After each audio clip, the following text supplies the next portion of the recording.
Have you ever walked away from a woman feeling like something was taken from you, but you couldn't explain what? Not your wallet, not your time, but your power. As if somewhere in the exchange between your smile and her silence, she had measured you, weighed you, and left with something you didn't even realize you gave. And you wonder, how is it that saying nothing made her stronger? And why is it that your every effort to speak, to impress, to please, only made you weaker? This isn't about manipulation. This isn't about trickery. This is about something more ancient, more tragic. The fact that most men never realized that women are not outwitted by words. They are outwitted by presence. And Nietzsche knew this long before you and I were ever born. You see, we were raised in a world that tells men to perform, speak louder, dress sharper, earn more, say the right things. But no one told us the most seductive and terrifying force a man can wield is his stillness, his refusal to react, his ability to endure silence like a king watching peasants scream in the square. Nietzsche didn't believe in appeasing others, especially not those who thrive off your need to be seen, heard, or validated. To him, the man who has mastered himself no longer needs to explain himself, because explanation is a form of apology. And men who apologize for existing will always be ruled by those who don't. Most men believe dominance begins with speech, that he who speaks with confidence wins. But Nietzsche inverted that idea. He saw that true dominance begins when the man has no need to speak, because speech is often the tool of the desperate. The man who must persuade is already beneath the one who merely watches. He said, "The voice of beauty speaks softly, it creeps only into the most awakened souls." Think about that. If beauty doesn't shout, why do you? If power whispers, why are you still raising your voice? Because you think women fall for what you say. But the truth is brutal. She's watching what you tolerate, how quickly you chase, how much control you surrender for the chance to be liked. And all of it is spoken without words. Let me tell you what Nietzsche understood about women that most men still can't swallow. He didn't think women were weak. He thought they were nature's most perfected strategists, fluid, intuitive, and masters of the unspoken. Where man dominates through structure, law, and muscle, woman reigns through energy, impression, and absence. And that is why most men lose, because they try to overpower the ocean with a hammer. And then they wonder why everything they build washes away the moment she goes silent. You want to outsmart a woman? Then you must first outgrow the boy inside you that still wants to be liked. The one who panics when she pulls away. The one who can't stand silence, who texts when she ignores you, who gets angry when she disrespects you, who debates to prove his worth. That boy is food for her. A man, a true Nietzschean man, does not explain, complain, or chase. He simply withdraws. Not as punishment, but as principle. And that withdrawal, that calm, intentional, inexplicable silence, drives her deeper into herself than any speech ever could. Because in that moment, she has no power to decode you. And women fear nothing more than a man they cannot read. And this is where the game turns, not in your words, but in your refusal to play theirs. When you stop responding to her provocations, her silence, her emotional traps, something terrifying happens. To her, not to you. Because a man who does not need to explain himself becomes a mirror she can't manipulate. Most women are used to men who fold at the first sign of emotional withdrawal. They know exactly what buttons to press. And every man who chases, pleads, argues, simply confirms her belief that she holds the power. But the man who sees through it, the one who watches without reaction, who lets the silence burn through the tension without blinking, he becomes unknowable. And in that unknowability, he becomes desirable, not because he tried, but because he didn't. Nietzsche said, "He who fights with monsters should look to it that he himself does not become a monster." That includes fighting for attention, fighting for explanations, fighting for control. Every time you react, you become the very thing you're trying to escape, a man enslaved by external validation. But the Übermensch, Nietzsche's highest ideal, is not a man controlled by the world. He is the one who shapes it. And to shape it, he must first master the urge to be understood, because being understood is the addiction of the weak. You want her to understand your pain, your truth, your worth. You've already lost. She doesn't need to understand you. She needs to feel that you don't care whether she does. That is the essence of male sovereignty. Not cruelty, not coldness, but the terrifying stillness of a man who has nothing to prove. A man who has devoured his own weakness and emerged with nothing left to explain. This man can walk away mid-sentence. He can sit through her silence without anxiety. He can leave her unread, unnoticed, untouched, not to play games, but because he has transcended the need to be seen. This is not manipulation. This is liberation. You see, what makes most men predictable is their craving. The craving to fix, to please, to rescue, to win her back. But Nietzsche taught us that craving is the mask of slavery. And as long as you crave her attention, her apology, her admiration, you are her subject, not her equal. Silence isn't just a tactic. It's the beginning of detachment, and detachment is the highest form of discipline. Imagine the strength it takes to watch her leave and say nothing, to hear the insult and stay unmoved, to witness her testing your limits and not even blink. That kind of silence is not absence. It is presence weaponized, because when you say nothing, you force her to hear everything. Her own insecurities, her own projections, her own fears. You become the void in which she sees herself clearly, and that is the most unsettling thing a woman can experience, because she's used to being the mirror. She's not used to seeing her reflection in yours. Nietzsche didn't write for the domesticated man.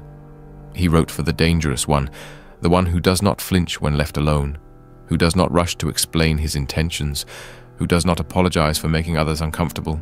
And that includes women. You don't outsmart a woman with clever words. You outsmart her by becoming the one man she cannot decode, the one man who does not dance to her rhythm, the one man who is not pulled by the gravity of her moods. The reason silence disturbs her is simple.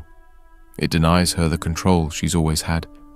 Control over your emotions, control over your time, control over your attention.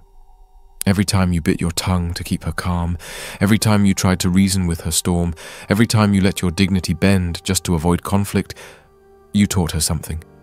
You taught her that you are afraid to lose her, that your identity is tied to her reaction, that you will shrink yourself if it means keeping the illusion of peace. And once she knows that, it's not a question of if she'll test you, it's only a matter of how far.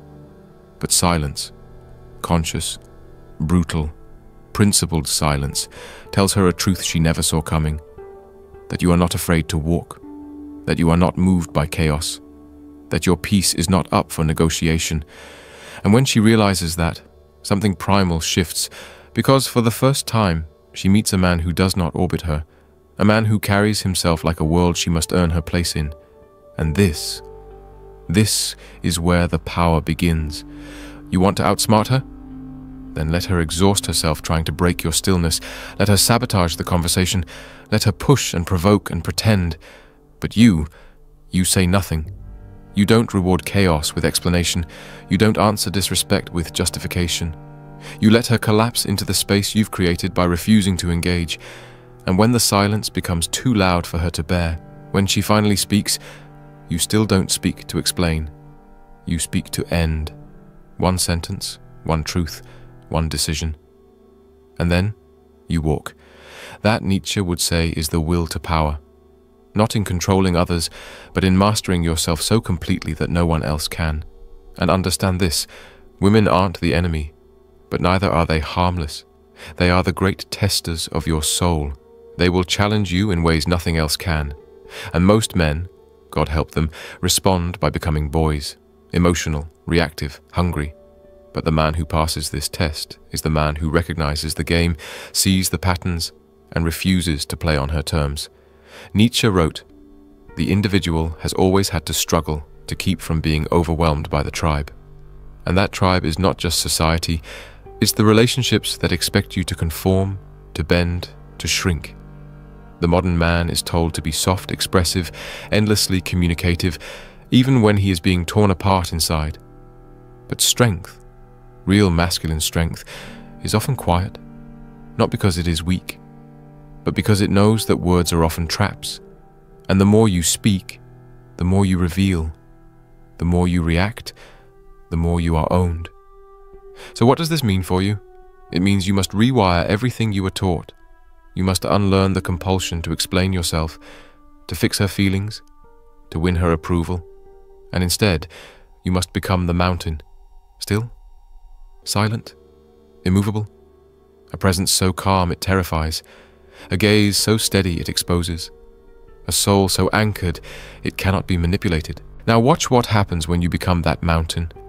At first she'll resist, she'll test harder, she'll accuse you of arrogance, of coldness, of being emotionally unavailable. But those are not insults. They are confessions. Confessions that her usual weapons no longer work. Confessions that your silence has become the mirror she cannot manipulate. And soon she starts to talk, not to provoke, but to understand. Because the man who doesn't need her attention becomes the only one whose attention she truly craves. And that's not game, that's nature. When you become unshakable, unpredictable, and undemanding, something ancient in her reawakens. It's not fear, it's not admiration, it's instinct. Because deep down, a woman knows when she's in the presence of a man who does not chase, does not flinch, does not seek comfort in her approval. A man who chooses her not out of need, but out of complete freedom. And that choice, when it comes from silence, from sovereignty, from self-mastery, is the most seductive force in the world. Not because it begs to be accepted, but because it doesn't care if it is. This is the level Nietzsche wanted men to reach. The Übermensch is not reactive. He is not consumed by desire. He is not at the mercy of a woman's affection. He stands above, not to dominate others, but because he has already conquered himself. And when he chooses to speak, it is not to prove anything. It is to declare a truth. He speaks when silence has completed its purpose, and when he walks away, it is not in anger, it is in authority. But here's the bitter truth. Most men will never reach this level. They will keep reacting, keep chasing, keep talking, because they are addicted to being understood, addicted to the fantasy that if they just say the right thing, she'll see their worth. But the only way she'll ever see your worth is when you stop needing her to. The man who needs nothing commands everything. The man who walks away when most beg to stay becomes unforgettable. Nietzsche believed that most people live asleep, trapped in the morality of the herd, seeking safety in numbers, approval in conformity. But the man who awakens, who begins to see the illusion of emotional entanglement, of desperate explanations, of word games, that man steps out of the herd. And when he does, he no longer plays by the rules of comfort. He plays by the rules of truth. And truth, by its nature, is silent. You want to outsmart any woman without saying a word? Then become the kind of man who no longer needs to win her, who no longer feels a rush of panic when she pulls away, who no longer loses sleep over silence, because he has made peace with his own. And here is the paradox. The moment you stop needing her is the moment she begins needing you. The moment you let go of the outcome is the moment you become the one she cannot stop thinking about. Because in a world full of noise, the man who speaks with silence becomes a mystery she can't solve. But don't mistake mystery for manipulation. This silence we're speaking of is not a mask. It's the final unveiling. It is not a tactic to get what you want. It is the byproduct of becoming what you are. And what are you, really? You are not a performer on the stage of her emotions. You are not a slave to validation, nor a beggar of affection. You are, if you choose to be, a force. And forces don't plead, they don't rush, they don't explain. They simply are. That is what Nietzsche was trying to wake up in you, the buried presence of your will, the divine necessity of becoming a man who does not move to be seen, but moves because he chooses. You want to outsmart her? Then first outgrow her influence. If your silence is filled with anxiety, she will feel it. If your distance is a tactic, she will see through it. But if your silence comes from peace, from clarity, from the unshakable sense that you do not bend for approval, she will feel that too. And it will change the balance of power instantly, because now, for the first time, she is not managing your emotions. She's facing her own. And this is where the true war is fought, not between man and woman, but within yourself. Can you remain still when every part of you wants to react? Can you remain calm when your ego screams for recognition? Can you walk away, not as a move to win her back, but as a decision that affirms your value, with or without her. This is the death of the old self, the self that begged, that needed, that explained. Nietzsche's Übermensch is not an idea. It is a rebirth. A death to the herd, a death to the obedient male who waits for affection to feel alive. Most men believe that if they are good enough, patient enough, understanding enough, they will win her. But Nietzsche knew better. He saw that being good is often the disguise of the weak, that kindness, when rooted in fear, is cowardice, that patience, when used to avoid loss, is just extended slavery. The Übermensch doesn't love to be rewarded. He loves because it is his nature to give, and he walks away when that nature is exploited. No bitterness, no resentment, just the full awareness that he owes nothing, and that is why he owns everything. The loudest men in the room are not powerful. They are terrified, terrified of not being heard, terrified of being forgotten, terrified that without attention they are nothing. But the man who can sit in a room silent, unmoved, disconnected from the need to impress, he is the man every woman notices, and not because he tried, but because he didn't. And now we reach the edge of everything, the final test, because silence is not enough if you still use it to be seen.